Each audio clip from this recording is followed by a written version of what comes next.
우리가 예수를 믿는 목적,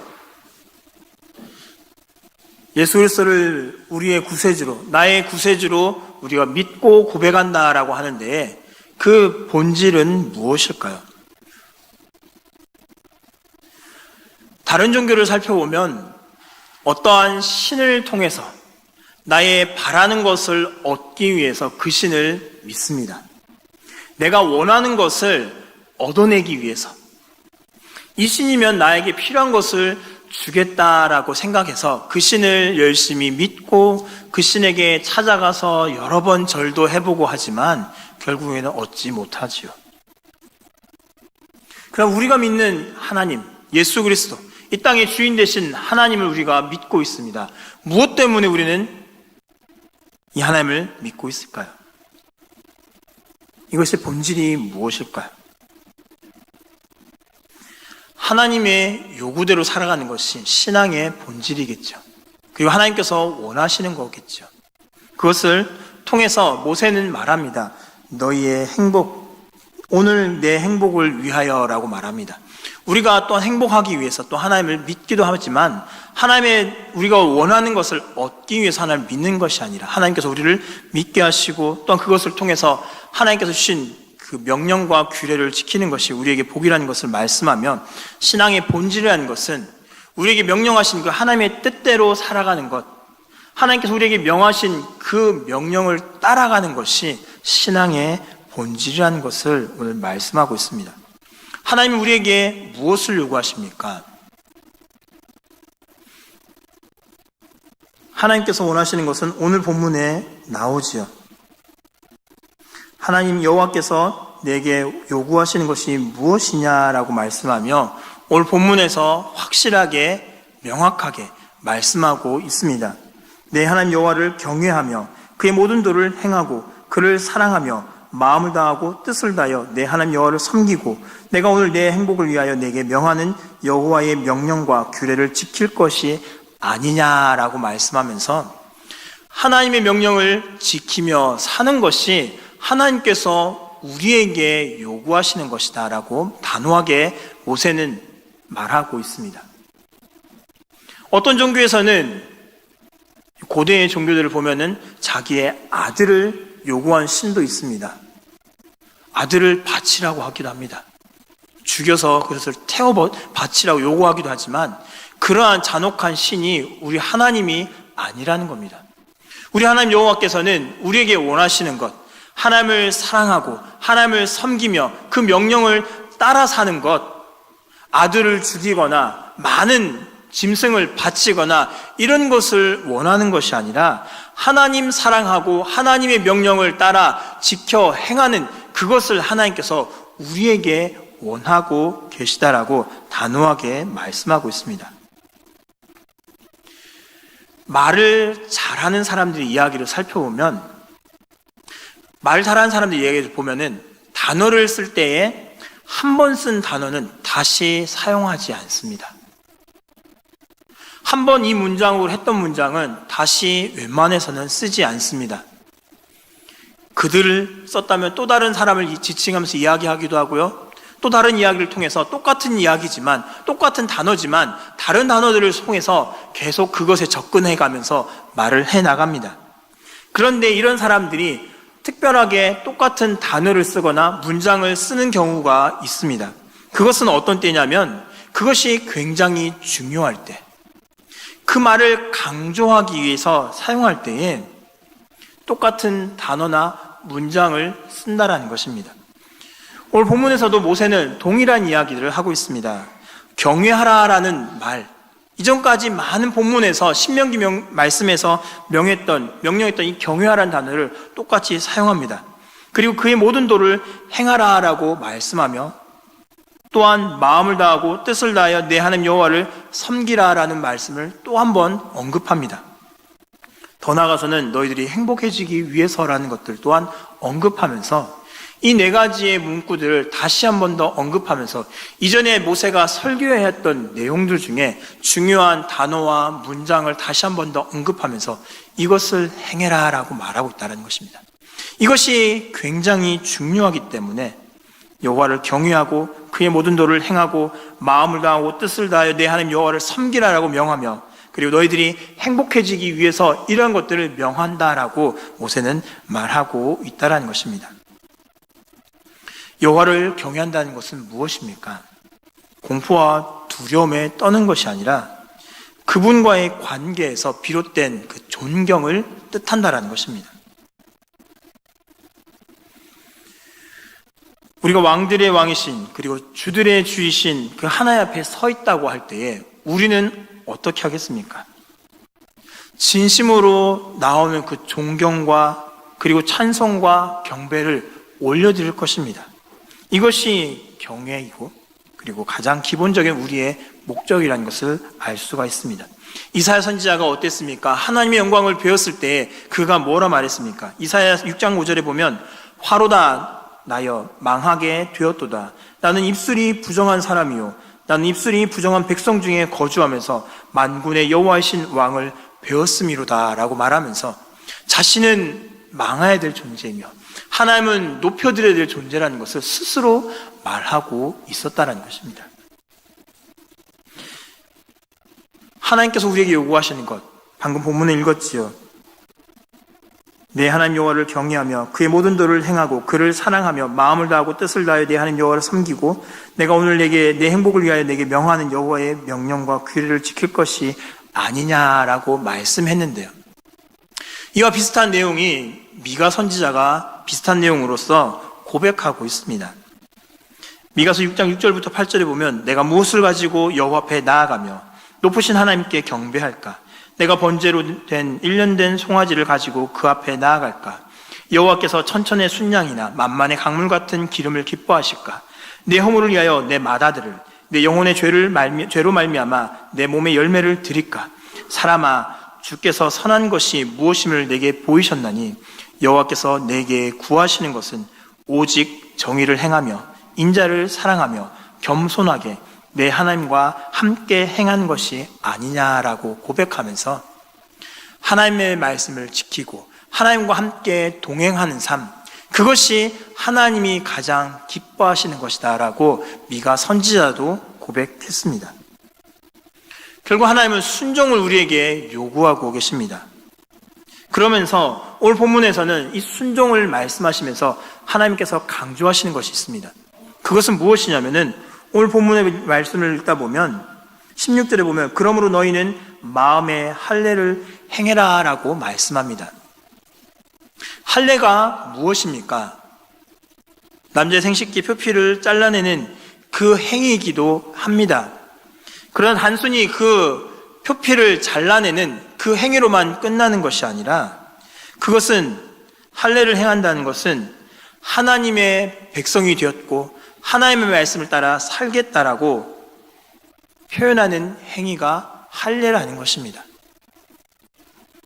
이스라엘 백성들이 할례를 행했지만 하나님이 원하시는 할례는 눈에 보이는 행위, 표피를 잘라내는 그 잘라낸다라는 그 의미만을 원하는 것이 아니라 우리 마음속에 있는 그 마음의 할례, 우리 마음속에 있는 것들을 잘라낼 것을 하나님은 요구하고 계신다는 것입니다.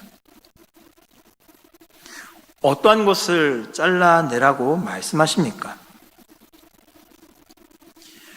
우리 마음속에서 생각해 볼 때 이것이 하나님이 기뻐하시지 않는다라는 것이 있을 때 나는 그래도 이것을 하고 싶지만 하나님 보시면 이거 싫어할 텐데 라는 것이 있다면 그것을 잘라내는 것, 그것을 과감하게 잘라내는 그 행위를 하나님은 원하고 계시다라는 것입니다.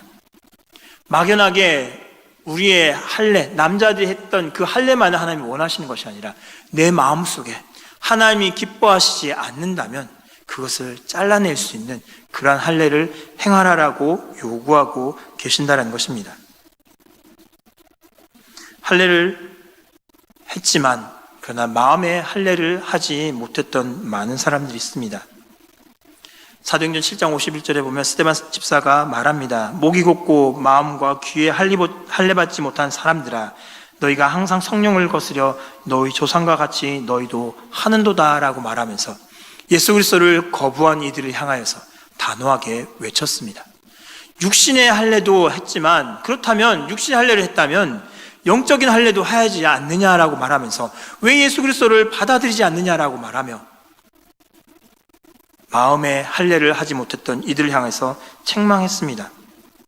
뿐만 아니라 갈라디아서 2장 11절에서는 마음의 할례를 하는 것은 곧 그리스도의 할례라는 것을 말합니다.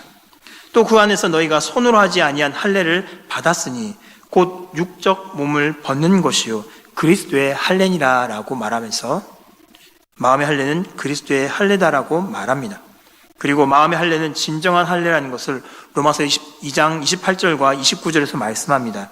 대저 표면적 유대인이 유대인이 아니요 표면적 육신의 할례가 할례가 아니라 오직 이면적 유대인이 유대인이며 할례는 마음에 할지니 신령에 있고 의문에 있지 아니한 것이니라 라고 말하면서 눈에 보이는 할례가 진짜 할례가 아니라 우리 마음 가운데 하나님의 말씀을 따라 살기 위해서 내가 잘라내야 될 것들 과감하게 잘라내는 이것이 진정한 할례다. 그리고 하나님이 원하시는 할례다라고 사도 바울도 단호하게 말하고 있습니다. 하나님께서 우리에게 요구하시는 것, 그것은 하나님의 명령을 따라 사는 것이기도 하고요. 더 나아가서는 마음의 할례라는 것을 말씀하고 있습니다. 그러면서 여호와를 닮아가는 삶을 살아가라고 말씀하십니다. 하나님은 어떤 하나님이십니까? 우리가 알고 있는 하나님 어떤 분이십니까? 그리고 모세가 고백하는 하나님은 어떤 표현으로 하나님이 묘사되어 있습니까? 신 가운데 신이시며 주 가운데 주라고 고백하고 있습니다. 뿐만 아니라 가장 공평하고 인격적인 재판관이다라고 고백합니다. 사람을 차별하여 판단하지 않으시는 분이라고 모세는 그 하나님을 정의하고 있습니다. 사람을 차별하여 판단하지 않는다. 이것을 문자적으로 원어에 있는 대로 해석을 한다면 얼굴을 들지 않는 분. 사람을 차별한다는 것은 얼굴을 들지 않는다는 것입니다. 무슨 말이냐면 재판을 할 때에 사건의 내용을 듣지 얼굴을 들어서 그 사람을 쳐다보고 이 사람이 돈이 좀 있겠네. 이 사람이 돈이 좀 있어 보이니까 이 사람에게 판결을 잘 해주면 이 사람이 나에게 뭔가 보상을 해줄 거야. 라는 모습이 아니라 얼굴을 들지 않고 있는 사실만을 듣고서 사람을 보고서 그 사람을 판단해서 그 사람의 얼굴과 그 사람의 외양을 보고서 이 사람은 돈이 있겠다. 이 사람은 돈이 없겠다. 이 사람 나에게 유용하게 쓰일 수 있겠다. 이 사람을 통해서는 내가 어떤 이익을 취할 수 있겠다. 이런 것을 판단하는 것이 아니라 그것을 보지 않고 있는 사건 그대로만 판결하는 그런 분이 우리 하나님이시라는 것을 말씀하고 있습니다. 뇌물을 받지 않는 분, 그리고 세상에서 가장 별 볼 일 없는 연약한 자들을 친히 살피고 돌아보시는 분이 우리 하나님이심을 말하고 있습니다. 구약시대 때에 가장 비천한 사람들의 상징이 무엇이었습니까? 고아와 과부 그리고 나그네이지 않습니까? 하나님은 오늘 본문에서 이들을 다 챙기시고 사랑하고 계시다라는 것을 모세는 말하고 있습니다. 이런 하나님을 언급하면서 우리가 대할 때에 우리는 우리의 자신들을 회개해야 됩니다. 내가 어떤 모습으로 하나님 앞에 나아가려고 하는지를 돌아봐야 합니다. 그리고 자비를 베풀 것을 하나님은 요구하고 계시다라는 겁니다. 하나님을 닮아간 삶을 살아가라고 명하고 있다는 겁니다. 왜 자비로워야 됩니까? 왜 나그네에게 선을 베풀어야 합니까? 그들을 왜 챙겨야 합니까? 왜 돌아봐야 합니까? 이스라엘도 한때는 이집트에서 어려웠던 시절을 보냈다라는 것을 잊지 말라라고 하나님은 말씀하십니다. 은혜를 입은 사람이 은혜를 베풀지 않는다면 세상에서는 소망이 없겠죠. 그리고 요한 사도도 요한일서를 통해서 말합니다. 누구든지 하나님을 사랑하노라 하고 그 형제를 미워하면 이는 거짓말하는 자니 보는 바 그 형제를 사랑하지 아니한 자는 보지 못한 바 하나님을 사랑할 수 없느니라. 우리가 이 계명을 주께 받았나니 하나님을 사랑한 자는 또한 그 형제를 사랑할지니라 라고 말했습니다. 하나님을 사랑한다라면 하나님이 우리를 어떻게 사랑하셨듯이 내 형제를 사랑하는 것, 그것을 행해 나간다라고 하나님은 말씀하고 계십니다. 하나님의 명령을 지켜나간다면 마음의 할례를 행할 것이고 그 마음의 할례를 행한다면 그것은 삶 속에서 드러나야 된다라는 것을 모세는 말하고 있습니다. 그리고 더 나아가서는 그 하나님이 누구시냐? 이 하나님은 경배받기 합당하신 하나님이다라고 말하고 있습니다. 하나님만 사랑할 것을 오늘 본문에서 모세는 표현합니다. 4가지로 표현합니다. 경외하라, 섬기라, 맹세하라, 충성하라라고 말하고 있습니다. 경외하는 것은 예배의 가장 기본적인 본질을 행할 것을 명하고, 섬기는 것은 오직 하나님만 섬기라고 말합니다.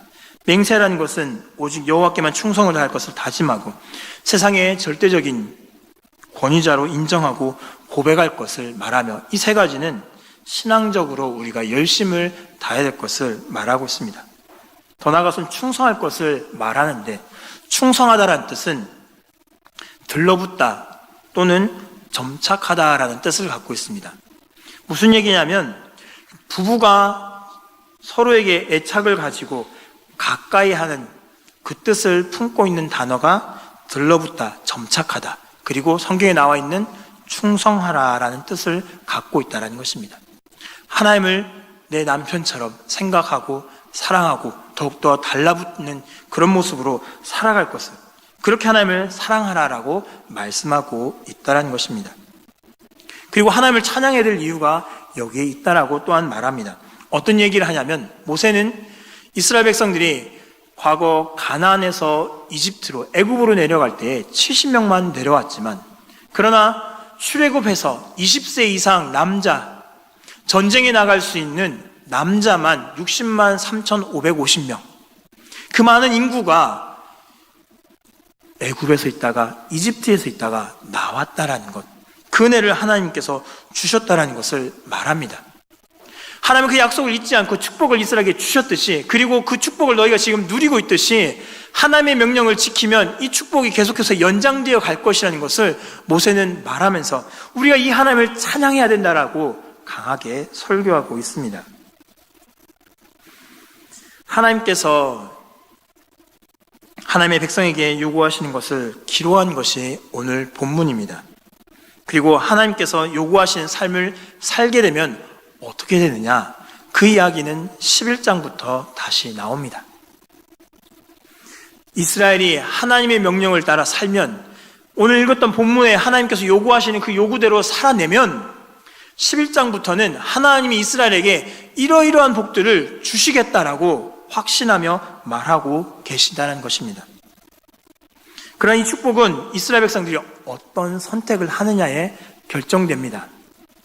하나님의 요구하시는 그 요구대로 하나님만 사랑하고 하나님의 명령대로만 행하는 그런 삶을 살아낼 것이냐, 아니면 하나님 괜찮다, 다른 신도 있으니까 하나님 말고 다른 신도 섬기고하면서 하나님이 주는 복도 받고 다른 신이 주는 복도 받아내겠다라고 살아간다면 너에게는 하나님의 저주가, 하나님의 심판이 있다는 것을, 그것을 너희가 선택해야 된다는 것을 모세는 말하고 있습니다. 동일하게 이 말씀은 이 시대에 살아가는 저와 여러분에게도 똑같이 적용됩니다. 하나님은 우리에게 요구하시는 것이 무엇이냐면 헌금을 많이 내라는 것을 요구하지 않으십니다. 교회 와서 봉사 많이 하라고 요구하지 않으십니다.